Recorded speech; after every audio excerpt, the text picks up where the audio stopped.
नियार्जक हैं जयंती लालजी, भाग्यवंती देवी, पंकज, विनीता, विनोद, कोकिला, नितेश, मोनिका, निकुंज जी, मोनिका शाह, जोशल, नमन, रिदम, भक्ति, दिया, ध्वनि, परी, दिशा, समस्त डागरी परिवार उदयपुर निवासी।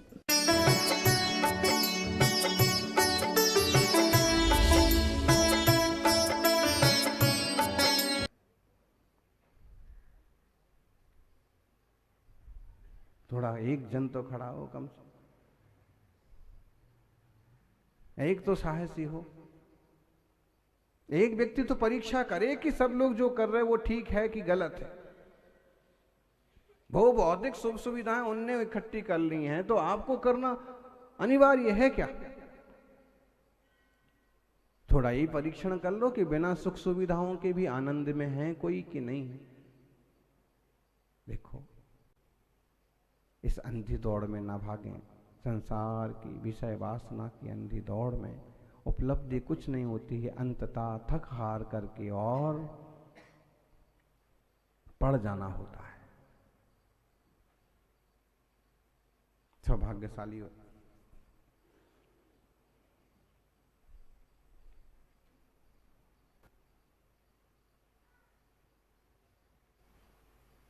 पल दो पल शांत बैठो और विचार करो। विचार तो बहुत चलते हैं, लेकिन काम के विचार करो। परसों एक युवक आए, कहने लगे मेरी पत्नी को बहुत दिक्कत है, बहुत तकलीफ है। हमने पूछा उनको क्या बात है। आते हैं ना श्रावक श्राविका, तो बोले विचार बहुत चलते हैं, नींद नहीं आती। महाराज जी इसको कहो कि थोड़ा सोचा कम सोचा करे। हमने उसको कहा कि भाई थोड़ा कम सोचा करो, तो उसने कहा कि महाराज जी आप कह रहे हो, ऐसे मैं भी सोचती हूं कि कम सोचूं, लेकिन सोचता ही जाता है, दिमाग चलते ही जाता है, नींद नहीं आती, किसी चीज में मन नहीं। फिर डॉक्टर क्या करते हैं, इसको बीमारी घोषित कर देते हैं कि इनको तो सोचने की बीमारी है। आपको पता होगा कुछ लोगों की ऐसी कोई आदत पड़ जाती है।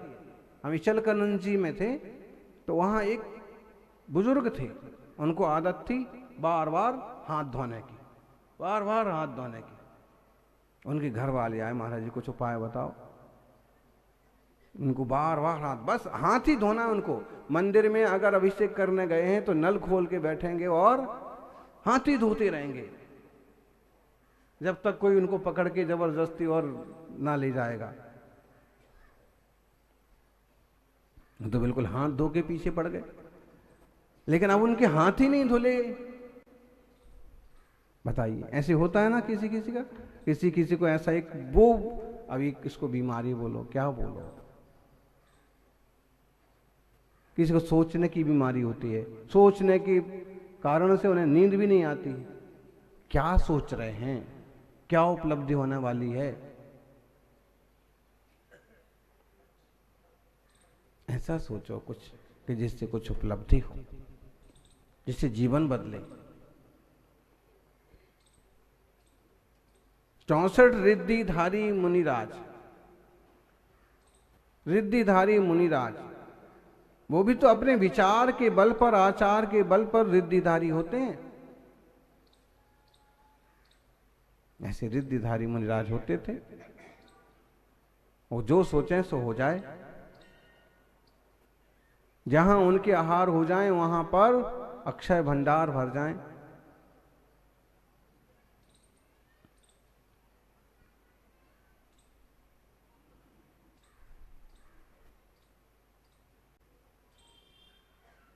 आकाश चारण रिद्धिधारी मुनिराज, आकाश में चलने वाले मुनि। अब आजकल मुनि महाराज तो आकाश में नहीं चढ़ते हैं, लेकिन श्रावक तो फिर भी चलते हैं आकाश में। चलते कि नहीं चलते? कौन कौन चलता है आकाश में?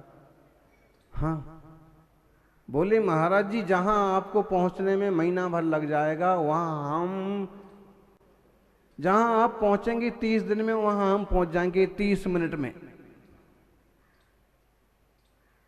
कैसे? हवाई जहाज से बहुत साधन हो गए, लेकिन बिना साधन के आकाश में चलने वाले रिद्धिधारी मुनिराज, वो अपने आचार के बल पर, रत्नंत के बल पर इतने विशुद्ध हो गए। इंसान का आचार विचार इतना विशुद्ध हो सकता है कि धरती से उठ करके आकाश में भी चल सकता है। अब घर में आने में लेट हो जाए, रात हो जाए, डाइनिंग टेबल से थाली उठाए, बाहर लाइन में जा करके, बहुत बढ़िया, अच्छा उपाय बताया। यही तो हम कह रहे कि आशय कुछ और रहता है, वो कुछ और समझ लेते हैं। बाहर की छूट, उसकी मम्मी ने कहा कि क्या करता है तू, एक आध बार गलती हो जाए तो रोज थाली लेके खाने का, थोड़ा जल्दी आया कर, जल्दी खाना खाया कर, नियम लिया है। उसने कहा नियम तो लिया है, लेकिन मेरी बाहर की छूट। तो माँ ने कहा बाहर की छूट है, ये तो घर है। बोले घर, ये भीतर, ये दरवाजे के बाहर आए तो बाहर, ऐसे नहीं होता। बाहर की छूट देखो, भावार्थ उसका ये है कि आप कभी गांव के बाहर गए हैं, दूर गांव गए हैं, कोई साथी संगी साथ में नहीं है, खूब जोरों की भूख लगी है, दिन भर कुछ नहीं मिला है, तो ठीक है एक बार बाद में प्रायश्चित ले लो। लेकिन उसके बाहर की छूट, अंदर से टेबल से उठाई थाली और गार्डन में पहुंच गए, पार्क में आ गए, पार्किंग में आ गए, अपनी बाहर हो गए। पिता ने कहा देखो बेटे, जिंदगी में तरक्की करना है तो 3 बातें हमेशा ध्यान रखना। आचार्य गुरुदेव सन्मति सागर जी बहुत इस स्टोरी को सुनाते थे, कहानी को। 3 बातें 4 बातें ध्यान रखना।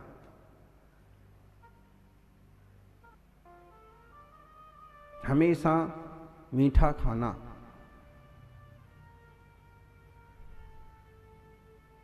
बेटे को तो मीठे का शौक था, उसने कहा बहुत बढ़िया। अभी तक तो ये टोका टोकी करते थे कि मीठा मत खाया करो, ज्यादा मत खाया करो, और अब तो ये खुद ही कह रहे मीठा खाया करो। दूसरी बात,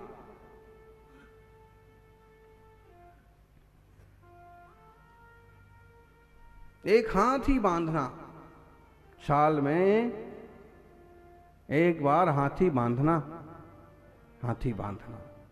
उसने कहा ये भी कठिन है, लेकिन फिर भी हो सकता है। और तीसरी बात, छाया आना, छाया जाना। और खास बात, सर पर बोझ नहीं रहना कभी भी।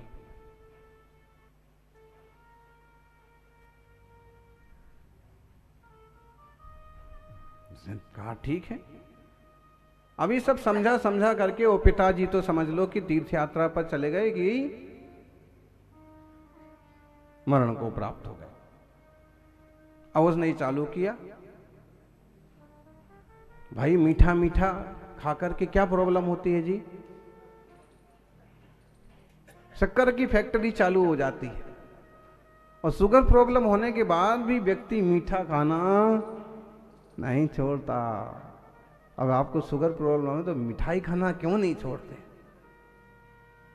चाय पीना, मीठी चाय पीना नहीं छोड़ते।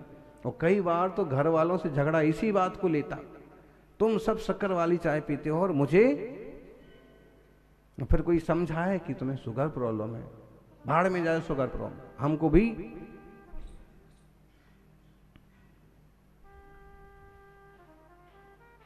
थोड़ा तो कंट्रोल रखना पड़ेगा। अगर कोई बीमारी हो रही है तो पथ्य, सबसे बड़ी औषधि है पथ्य। पथ्ये सती गदार्थस्या किम औषधने निसेवने। और पथ्ये सती गदार्थस्या किम औषध निसेवने। ये आयुर्वेद का एक बहुत सुंदर श्लोक है। इसमें एक बात कही है कि अगर कोई बीमार व्यक्ति पथ्य का सेवन करता है तो फिर औषध खाने से क्या फायदा? क्या समझे जी? किसी का पेट दर्द कर रहा है, गैस बन रही है, भड़बड़ की आवाज आ रही है, शुद्धि नहीं उतर रही है, तो अब उसको कहा जाए कि ऐसा पथ्य करो, इडली डोसा मत खाओ, पानी पूरी मत खाओ, ढोकले मत खाओ, जिससे गैस बनती है, उड़द के दही बड़े मत खाओ। उसको पथ्य बता, ये अपथ्य है तुम्हारे लिए, ये मत खाओ। और पथ्य बता दिया खिचड़ी खाना, सिर्फ दाल साग रोटी खाना, लौकी का हलवा खा सकते हैं। ठीक है, पथ्य समझ में आया ना? पथ्य माने जो उचित और योग्य है। तो पथ्य लेने वाले व्यक्ति के लिए औषध की जरूरत नहीं है। पथ्य लेने से स्वास्थ्य ठीक हो जाएगा। और पथ्य सती असती, और कोई पथ्य का सेवन ना करे, जिसको खांसी का चल रही है किसी को, उसके लिए पथ्य ये है उष्ण स्वभाव वाली वस्तु खाए, सादा भोजन करे, ठंडी चीजें ना ले। अपथ्य हो जाएगा दही, मट्ठा, इमली की चटनी समोसे के साथ में अपथ्य हो जाएगा। तो अपथ्य पथ्य असति, अगर पथ्य का सेवन ना करे तो औषध खाने से क्या फायदा? बात ध्यान में आई? अगर आप पथ्य का पालन करते हो तो भी दवाई की जरूरत नहीं है, क्योंकि आपको जो लेना चाहिए वो वस्तु ले रहे हैं, उससे शरीर स्वस्थ हो जाएगा। और पथ्य का पालन नहीं कर रहे हैं तो भी दवाई की जरूरत नहीं है, क्योंकि पथ्य का सेवन ना ठीक से करेंगे तो क्या होगा? बीमारी बढ़ेगी। दवाई खाओगे और अपथ्य वस्तु खाओगे, बीमारी बढ़ेगी। इसलिए खान पान की शुद्धि पर ध्यान दोगे तो डॉक्टर के पास नहीं जाना पड़ेगा। बेटे ने खूब मिठाई खाई, उसको शुगर प्रॉब्लम हो गया, अरुचि हो गई, और छाया आना छाया जाना। अपनी दुकान थी चांदनी चौक पर, यहां से लेकर के वहां तक उसने छाया करवाई। छाया में खूब लाखों रुपया खर्च हो गया। छाया आना छाया जाना। फिर अपने सिर पर कोई वजन नहीं रखता, और यहां तक कि अब उसने सिर पर कुछ भी लाना ले जाना बंद कर दिया। अपने कीमती आभूषण हो कि रुपया पैसा हो तो उसका वजन भी अपने साथ कई बार गच्चा खा जाता। और हाथी बांधना, हाथी बांध तो लिया, लेकिन हाथी को खिलाएं पिलाएं तो जितनी कमाई उसका आधा हिस्सा तो हाथी के खाने में, उसकी व्यवस्था में, उसके महावतों में निकल जाए। परेशान हो गया। एक दिन उसके चाचा, उसके पिता के मित्र उससे मिलने के लिए आए कि भाई क्या चल रहा है तुम्हारा? उसने कहा बाकी तो सब ठीक चल रहा है, लेकिन पिताजी मरते मरते ना मेरी हालत जो है। अरे क्या दुश्मनी थी ऐसी? जीते जी तो उनने कभी ऐसा परेशान नहीं किया, मैं परेशान हो रहा हूं। क्यों? उनने कही थी 4 बातें, और 4 बातों का पालन कर करके मैं परेशान हो गया। क्या 4 बातें? उसने चारों बातें बताई। पिता के मित्र ने कहा कि देख भाई, इसमें तेरे पिता की कुछ गलती नहीं है, उनने तो सही कहा, तेरी समझ की गलती है। उसने कहा चाचा जी कैसी बात करते हैं? उनने कहा था मीठा खाना, मीठा खा करके मुझे शुगर प्रॉब्लम हो गए। अरे मीठा खाने का मतलब होता है कि खूब भूख लगे तो भोजन करना, और जब खूब भूख लगती है ना तो सूखी रोटी में भी मिठास मालूम पड़ती है। इससे तुझे ये सिखाना चाहते थे कभी अन्न का अपमान नहीं करना, थाली में फालतू छोड़ना नहीं, दूसरों की भी फिक्र करना। अच्छा, तो दूसरी बात बोले छाया आना छाया जाना। कितने बार छाया करवा दी, बार बार टीन टप्पर हो जाते हैं, टेंट वाला बहुत भाड़ा लेता है। ये छाया आना छाया जाने का मतलब ये था लोगों से मित्रता रखना, कोई तुम्हारे लिए बड़ा होना चाहिए। बहुत सारे लोग तुम्हें अपनत्व की दृष्टि से देखें और तुम्हारे संरक्षक के तौर पर रहें। छाया में रहना, तुम माँ की छाया में, बड़े भाई की छाया में, चाचा की छाया में, मित्रों की छाया में। छाया आना छाया जाना, बात तो ठीक है। इसका मतलब ये छाया कराने की जरूरत इसकी जरूरत नहीं है, ये छाया किसी काम की नहीं है, लेकिन गुरुजनों की छाया सबसे बड़ी छाया होती है। उसने कहा ये बात भी ठीक है। फिर तीसरी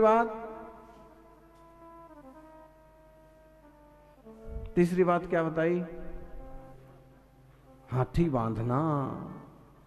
उसने कहा बाकी सब तो ठीक है, लेकिन हाथी बांधना तो मेरा दिमाग खराब हो गया, इतना तो खाता है। फिर महावत, फिर उसके रहने की व्यवस्था, ठहरने की व्यवस्था, और हाथी बांधना कोई सरल काम है? साल में एक बार भी 8 दिन को भी हाथी बांधो तो 2-5 लाख रुपए खर्च हो जाते। उन्होंने कहा देख बेटा, हाथी बांधने का मतलब है कि जानवर हाथी ले आया वो बांधना नहीं, कोई महावत आया उसका हाथी बंधवा लिया वो बांधना नहीं।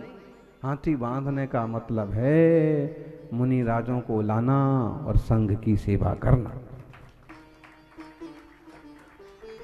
उसमें पूरा मन लगाना पड़ता है, उसमें धन लगाना पड़ता है, उसमें खुद को जुटना पड़ता है और उससे महापुण्य होता है। हाथी बांधना, संघ की सेवा करना, हाथी बांधना ही जैसा तो है? कोई हाथी बांधना का मतलब बड़ा पुरुषार्थ का काम, क्योंकि उससे अपार पुण्य का अर्जन भी होता है।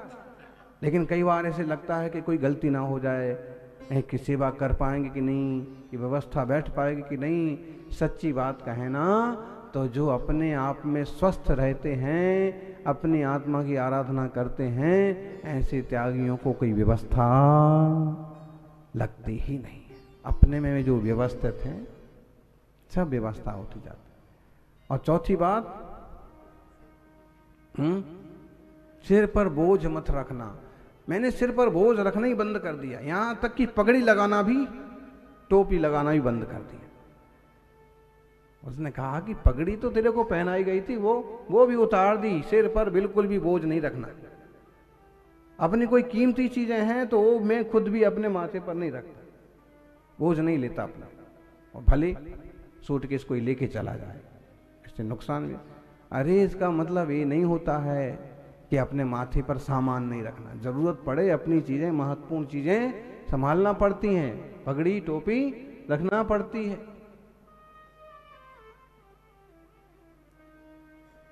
कितने लोग लगाते हैं टोपी? हमने एक सज्जन को पूछा, क्यों भाई टोपी क्यों नहीं लगाते, टोपी क्यों नहीं पहनते? उसने कहा कि मैं नहीं पहनता, मैं दूसरे को पहनाता हूं। ये एक तरह के सांस्कृतिक वेशभूषा है, सिर की रक्षा के उपाय हैं, आपकी वरिष्ठता का प्रतीक भी है पगड़ी टोपी। खैर, तो इसका अर्थ ये नहीं है कि तू अपनी ही चीजें ना संभाले, बोझ ना ले। इसका मतलब ये है बोझ नहीं रखना, मतलब है कर्ज नहीं लेना, फिजूल के कर्ज और ऋण के चक्कर में नहीं पड़ना। ऐसे शांति और सुकून का अच्छा जीवन जियो, जिनवाणी के भाव को समझो और इस मार्ग को स्वीकार करो। जय बोलिए पार्श्वनाथ भगवान की।